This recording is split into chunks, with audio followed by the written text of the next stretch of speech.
Everyone, आज का हमारा टॉपिक है कालियम ब्रोमेटम।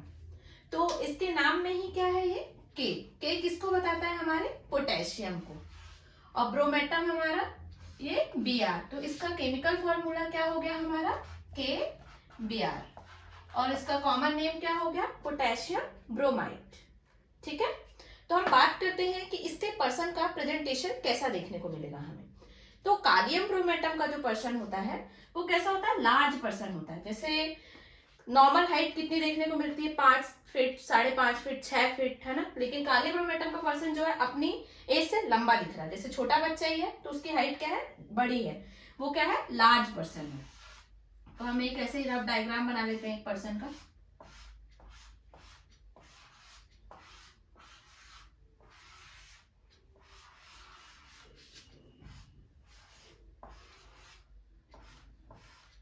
जिससे हमें मेडिसिन याद करने में आसानी हो जाएगी। तो काली ब्रोमेटम का पर्सन सबसे पहले क्या हो गया, लार्ज पर्सन है। उसके बाद हमें क्या देखने को मिल रहा है यहाँ पे, इंक्लाइन टू ओबेसिटी, मतलब इसमें मोटापा हमें देखने को मिलेगा। पर्सन क्या होगा, मोटा होगा, ओबेसिटी देखने को मिलेगा। इसके बाद क्या देखने को मिल रहा है हमें, ये ज्यादातर जो ये काली ब्रोमेटम है ना, बच्चों में ज्यादा सूट करती है एज कंपेयर टू एडल्ट्स। तो इसका मतलब ये नहीं होता कि हम एडल्ट्स में नहीं दे सकते, बिल्कुल दे सकते हैं। अब हम इसके मेंटल जनरल्स की बात करते हैं। तो इसका जो पर्सन होगा ना, उसमें फिट्स आएंगे, मतलब ये पर्सन है तो उसको झटके आ रहे हैं, ठीक है, झटके आ रहे हैं, पूरी बॉडी हिल रही है। और उसके साथ क्या है, कंटिन्यूअस जो है ना, पर्सन रो रहा है, कंटिन्यूअसली रो रहा है, जिसकी वीपिंग जो है उस पर आपका कंट्रोल नहीं देखने को मिल रहा है। ठीक है, और उसके साथ क्या हो रहा है, मिलानकोलिक डिल्यूजन देखने को मिल रहा है। मतलब इसके साथ क्या हुआ, सबसे पहले झटके आए, पर्सन बहुत ज्यादा रो रहा है, और उदासी के साथ डिल्यूजन देखने को मिल रहा है। मिलानकोलिक डिल्यूजन है, मतलब बड़बड़ा रहा है और बहुत ज्यादा उदास है इसका पर्सन। अब हम इसके माइंड सिम्टम में ही बात करते हैं, इसकी मेमोरी कैसी होती है। तो इसमें जो होता है, लॉस ऑफ मेमोरी देखने को मिलता है, मतलब चीजें जो है ना भूल जाता है। इतना ज्यादा लॉस ऑफ मेमोरी है कि वो भूल जाएगा कि कैसे बात करते हैं, मतलब हाउ टू टॉक। जैसे मैं अभी आपको पढ़ा रही हूँ तो मुझे पता है ना कि मुझे क्या बोलना है, कैसे बात करते हैं, बट इसके पर्सन को ये चीज नहीं पता होगी। और उसके बाद जो इसका फर्स्ट वर्ड होगा ना, जब आप इसको बताएंगे कि ये बोलना है या ऐसे बोला जाता है, उसके बाद ये बोल पाएगा। तो ऐसा प्रेजेंटेशन हमें काली ब्रोमेटम में देखने को मिलेगा। तो हम इसके जो फॉरगेटफुलनेस है, इसको हम एनाकार्डियम से कंपेयर कर लेते हैं। तो एनाकार्डियम में हमें क्या देखने को मिलेगा, एनाकार्डियम भी हमें आरी लॉस ऑफ मेमोरी के लिए बहुत अच्छी मेडिसिन है। तो एनाकार्डियम का जो पर्सन होता है उसमें सडन लॉस देखने को मिलेगा। तो आप इसको याद रखिएगा, सडन लॉस ऑफ मेमोरी। जैसे अभी मैं एकदम ठीक ठाक थी, लेकिन अचानक से मैं चीजें भूल रही हूँ, एकदम सडन, मुझे याद ही नहीं है कुछ। तो हम इसको याद कैसे रख सकते हैं कि एनाकार्डियम होगी एनाटॉमी से। हम मेडिकल स्टूडेंट्स हैं तो हमें पता होगा कि एनाटॉमी को याद करना बहुत डिफिकल्ट होता है ना। तो यहाँ पे सडन लॉस देखने को मिल रहा है। उसके बाद इसमें ऐसा लगता है एनाकार्डियम के पर्सन को कि सब कुछ सपने में चल रहा है। जैसे एनाटॉमी मैंने पढ़ी है, तो क्या होता है, जब मैं लेटती हूँ तो वो चीजें मेरे दिमाग में चलती रहती हैं। तो एवरीथिंग इज इन ड्रीम्स, और उसमें फॉरगेटफुलनेस भी है, कंफ्यूजन भी है, इनफैक्ट अपने बिजनेस को लेके भी चीजें भूल जाता है। तो ऐसा हमें एनाकार्डियम का प्रेजेंटेशन देखने को मिलेगा। अब हम इसके कालियम ब्रोम के नेक्स्ट पॉइंट की बात कर लेते हैं। तो अगर इसमें किसी पर्सन में लॉस ऑफ मेमोरी है, चीजें भूल रहा है, तो कहीं ना कहीं ये भूलने की वजह से यहाँ पे हमें डिप्रेशन देखने को मिलेगा। पर्सन जो है ना एकदम डिप्रेस होते जा रहा है, लो स्पिरिट हो रहा, मतलब खुद पे उसका कॉन्फिडेंस गिरता जा रहा है। उसको ऐसा लगता है कि अब तो मैं कुछ कर ही नहीं सकता हूँ, बहुत ज्यादा चिंता में रहने लग रहा है। अगर ऐसा प्रेजेंटेशन हो तब भी सोच सकते हैं आप इसके बारे में। और उसके बाद क्या लगता है इस पर्सन को कि वो जो अपने माइंड की जो क्षमता है ना, वो खो देगा, जो सोचने समझने की जो ताकत है वो अब नहीं बची है। ऐसा हमें काली ब्रोमेटम में देखने को मिलेगा। अब हम इसके नेक्स्ट पॉइंट की बात करते हैं। तो यहाँ पे क्या होगा, बहुत ज्यादा इसका पर्सन जो होगा ना, रेस्टलेसनेस होगा, मतलब एक जगह पे टिक नहीं पाएगा।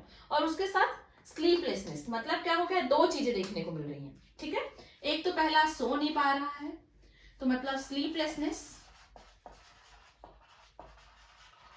और उसके साथ हमारा रेस्टलेसनेस भी है, मतलब एक जगह पे एकदम स्थिर नहीं है। ठीक, रेस्टलेसनेस भी है, स्लीपलेसनेस भी है। तो इसका कॉज क्या हो रहा है, क्यों हमें ऐसा प्रेजेंटेशन देखने को मिल रहा है कि पर्सन रेस्टलेस हो रहा है, स्लीपलेस हो रहा है।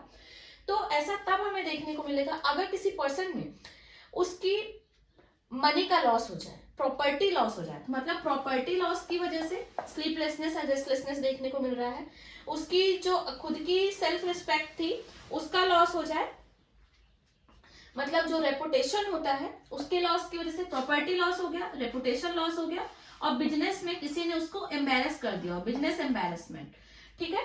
तो हमें यहाँ पे रेस्टलेसनेस एंड स्लीपलेसनेस देखने को मिलेगा। अब हम बिजनेस एम्बेरसमेंट की बात करते हैं, तो हमें याद होना चाहिए कि हायोसाइमस भी बिजनेस एम्बेरसमेंट के लिए बहुत अच्छी मेडिसिन है। तो हायोसाइमस में लेकिन क्या देखने को मिलता है, हायोसाइमस में ना जो इसका बिजनेस एम्बेरसमेंट होता है वो एक्चुअल में ओरिजिनल में नहीं हुआ रहता है, इमेजिनरी, इसका पर्सन इमेजिन कर लेता है कि मेरी इंसल्ट हुई है बिजनेस में, और उसको स्लीपलेसनेस, एंजाइटी और बहुत ज्यादा एक्साइटमेंट, नर्वसनेस, सब कुछ आपको हायोसाइमस में देखने को मिलेगा। अब हम इसके नेक्स्ट पॉइंट की बात करते हैं फिजिकल जनरल्स में। तो यहाँ पे नाइट टेरर्स देखने को मिलता है, मतलब इसका जो बच्चा है ना रात में उसको झटके देखने को मिल रहे हैं।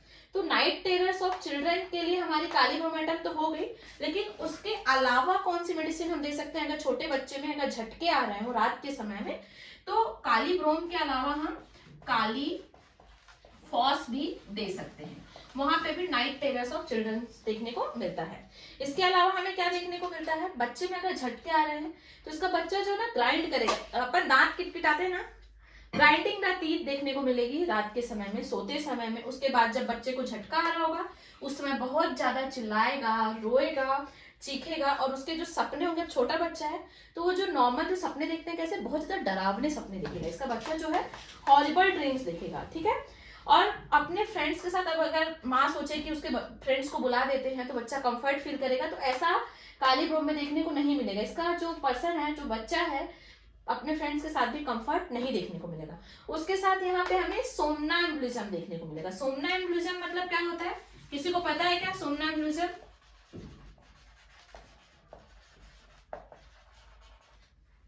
रात में नींद में चलना, कई मूवियों में दिखाया जाता है कि हीरो या फिर गुंडा हीरोइन को किडनैप करने के लिए जाता है, लेकिन अगर कोई घर वाले जाग जाते हैं तो वो एक्टिंग कर देता है कि वो रात में सोते समय चल रहा था, है ना।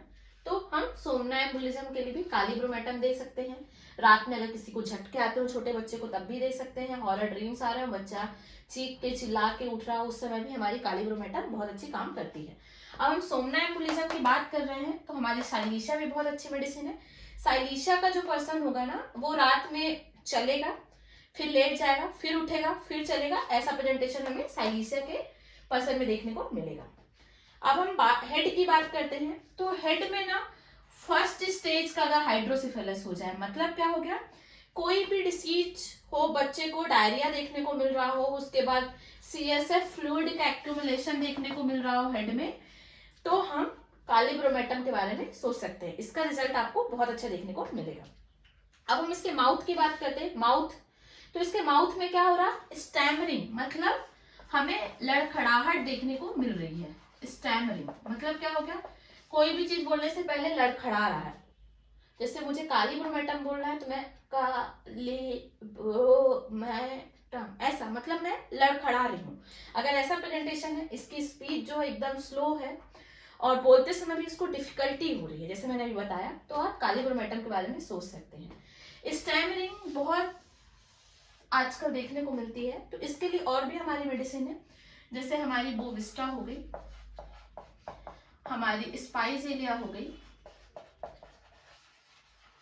और स्ट्रामोनियम। ये सब आप लोग नोट डाउन करते रह जाइएगा, ये आपके लिए बहुत इंपॉर्टेंट है एग्जाम पॉइंट ऑफ व्यू से। तो बोविस्टा में क्या होता है, चिल्ड्रन में स्टैमरिंग देखने को मिलती है, सिर्फ इतना ही लिखा गया कि चिल्ड्रन स्टैमरिंग है तो हमारी बोविस्टा हो गई। वहीं पे अगर स्पाइजेलिया है तो फर्स्ट वर्ड, जैसे काली ब्रोमेटम में फर्स्ट क्या है, कालियम, तो कालियम कालियम कालियम कालियम, मतलब 4 बार बोलेगा, 3 से 4 बार फर्स्ट लेटर को बोलेगा। और उसके बाद टंग में स्टैमरिंग देखने को मिल रही है, जीभ जो होती है उसमें लड़खड़ाहट देखने को मिल रही है, तो हमारी स्पाइजेलिया हो जाएगी। स्पाइजेलिया में इसके साथ हमें स्टैमरिंग के साथ एब्डोमिनल एलिमेंट्स देखने को मिलता है। हेलमिंथिएसिस मतलब पेट में कीड़े हों, उस कीड़े से कई बार लड़खड़ाहट देखने को मिले तो आप स्पाइजेलिया के बारे में सोच सकते हैं। अब हम स्ट्रामोनियम की बात करते हैं, तो स्ट्रामोनियम में पर्सन को बहुत ज्यादा एग्जर्ट करना पड़ता है, कोई भी सेंटेंस बोलने के लिए बहुत ज्यादा एफर्ट्स लगाने पड़ते हैं। कई बार बोलते बोलते तो उसका फेस भी तिरछा हो जाता है, डिस्टॉर्शन देखने को मिलता है फेस में, तो आप स्ट्रामोनियम के बारे में सोचेंगे। इसके जीआईटी सिम्टम्स की बात करते हैं, है ना। तो यहाँ पे क्या देखने को मिलता है, कोलेरा इन्फेंटम, मतलब हम स्टार्टिंग से देख रहे हैं कि कहीं ना कहीं ये बच्चों को हर जगह पे बता रहा है। तो यहाँ पे कोलेरा इन्फेंटम देखने को मिल रहा है, और इसकी जो इरिटेबिलिटी है ना वो हमारे ब्रेन तक जा रही है, ठीक है। और उसके साथ बिफोर इफ्यूजन, मतलब फ्लूइड के भरने से पहले, जैसे हमने बोला था ना फर्स्ट स्टेज ऑफ हाइड्रोसेफेलस, उसके पहले अगर किसी को कोलेरा इन्फेंटम हुआ था तब आप काली ब्रोमेटम के बारे में सोच सकते हैं। इसका रिजल्ट आपको काफी अच्छा देखने को मिलेगा। इसके अलावा इसमें डेली कोलिक होता है, ये जो हमारा पेट है ना उसमें डेली दर्द देखने को मिलता है। सुबह 5 बजे 5 AM में अगर पेट में दर्द देखने को मिल रहा है तो काली ब्रोम के बारे में सोच सकते हैं। वहीं पे अगर शाम में 4 बजे देखने को मिल रहा हो तो हमारी 2 मेडिसिन होती है। पहला हमारी कॉल्चिकम हो गई, दूसरा हमारी लाइको हो गई। तो लाइको जो होता है वो स्पेसिफिक होता है, 4 बजे से 8 बजे तक इसका दर्द बना रहता है शाम में, और कॉल्चिकम जो होता है उसका 4 से 9 बजे तक हमें दर्द देखने को मिलेगा, ठीक है। अब हम इसके फीमेल रिप्रोडक्टिव सिस्टम की बात करते हैं, तो इसकी फीमेल में जो है ना नर्वस प्रेगनेंसी देखने को मिलेगा। आप जब भी काली ब्रोमेटम की बात कर रहे हो तो आपको कुछ चीजें याद होना चाहिए कि इसमें हाइड्रोसेफेलस है, मतलब ब्रेन का इन्वॉल्वमेंट है, नर्वस सिस्टम में बहुत अच्छा इंपैक्ट है, उसके बाद नर्वसनेस हर जगह कहीं ना कहीं देखने को मिल रही है, तो ये चीज आप याद रखिएगा। तो यहाँ पे नर्वस कफ देखने को मिलेगा, जो कफ है ड्राई होगा मतलब हमें हार्डनेस देखने को मिलेगी। और उसके साथ थ्रेटेंड एबॉर्शन के साथ अगर ऐसा प्रेजेंटेशन हो, थ्रेटेंड एबॉर्शन ऐसा एबॉर्शन होता है जिसमें हम बच्चे को बचा सकते हैं, तब हम काली ब्रोमेटम के बारे में सोच सकते हैं। अब हम इसके नर्वस सिस्टम की बात करते हैं, तो काली ब्रोमेटम जो है नर्वस सिस्टम के लिए बहुत ज्यादा अच्छी मेडिसिन होती है। तो इसका जो पर्सन होता है ना उसमें क्या देखने को मिलता है, नर्वसनेस देखने को मिलती है। मैं स्टार्टिंग से बोल रही हूँ कि इसमें नर्वसनेस आपको देखने को मिलेगी। नर्वसनेस है, पर्सन जो है रेस्टलेसनेस देखने को मिल रहा है, रेस्टलेस हो जा रहा है। अब अगर कोई रेस्टलेस है तो किसी एक जगह पे नहीं बैठ पाएगा, जैसे मैं यहाँ पे खड़े होकर पढ़ा रही हूँ, ठीक है, बट इसका जो पर्सन होगा कभी इधर जाएगा, कभी लेट जाएगा, कभी बैठ जाएगा, मतलब एक जगह पे स्थिर नहीं रहेगा। मस्ट मूव, मतलब कंटिन्यूअसली ये मूव करता ही रहेगा। इसके बाद जो इसके फिंगर्स होंगे, इसके जो हैंड होंगे, उसमें भी क्या होगी, कंटिन्यूअसली मोशन, जैसे मैं अभी मोशन कर रही हूँ ऐसे यहाँ पे कंटिन्यूअसली मोशन देखने को मिलेगा। इसका जो हैंड होगा वहां पे मोशन देखने को मिलेगा। हैंड्स की अगर फिडजिटी हो, मतलब हैंड्स में कांस्टेंट मोशन बना हुआ हो, तब हम काली ब्रोमेटम के बारे में सोचेंगे। वहीं पे अगर कोई पर्सन है जिसके लेग्स में फिडजिटी हो, मतलब कई बार आप देखते हैं कि कई पर्सन बैठे बैठे पैर अपना हिलाते रहते हैं, तो उसके लिए आप जिंकम मेट के बारे में सोच सकते हैं, लेग्स की फिडजिटी के लिए। वहीं पे अगर हाथ अगर कंटिन्यूअस कोई हिलाता रहता है तो आप काली ब्रोमेटम के बारे में सोचेंगे, ठीक है। इसका रिजल्ट आपको काफी अच्छा देखने को मिलेगा। अब हम बात करते हैं कि इसमें जो सेंसिबिलिटी होती है, जैसे मैंने अगर यहाँ पे पिंच किया किसी पर्सन को तो इसकी जो सेंसिबिलिटी है वो लॉस होगी, मतलब इसको एहसास ही नहीं होगा कि मैंने इसको चींटी काटी है, ठीक है। तो इसके हमारे फिसेस एरिया में, एनल एरिया में, हमारे यूरेथ्रा में, हमारे लैरिंग्स में सेंसिबिलिटी यहाँ पे लॉस देखने को मिलती है। हमारे इंटायर बॉडी में भी सेंसिबिलिटी कहीं ना कहीं लॉस हो जाती है। उसके बाद लड़खड़ाहट देखने को मिलती है। इसका जो गेट होता है, जो नॉर्मल जैसे हम लोग चलते हैं वैसा इसका गेट नहीं होता है। उसके बाद मसल्स कोऑर्डिनेशन भी नहीं होता है, चलता है तो ऐसे पैर फेंक के चलता है, ऐसा लगता है कि पैर जैसे सीधे चलना चाहिए तो साइड से उसके पैर चल रहे हो, ऐसा प्रेजेंटेशन हमें काली ब्रोमेटम में देखने को मिलेगा। इसके बाद हम बात करते हैं इसके नेक्स्ट पॉइंट की, तो इसमें जो होता है ना इनकोऑर्डिनेशन होता है मसल्स में, मतलब जैसे मैं चल रही हूँ तो क्या है, मेरे दोनों हाथ आगे चल रहे हैं, या मैं पीछे जा रही हूँ तो दोनों पैर साथ में पीछे जा रहे हैं, हाथ का भी कोऑर्डिनेशन क्या सही है। लेकिन जो काली ब्रोमेटम का पर्सन होगा इसमें इनकोऑर्डिनेशन देखने को मिलेगा मसल्स का।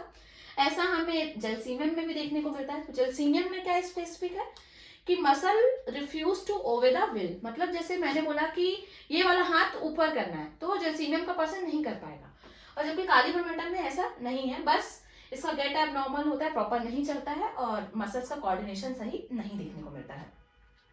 और उसके बाद जब वो मोशन करता है तो इसमें हमें नमनेस देखने को मिलती है, मतलब शून्यपन आ जाता है, और पैरालिसिस देखने को मिलता है, पैरालिसिस जैसे सिम्टम्स भी देखने को मिलते हैं।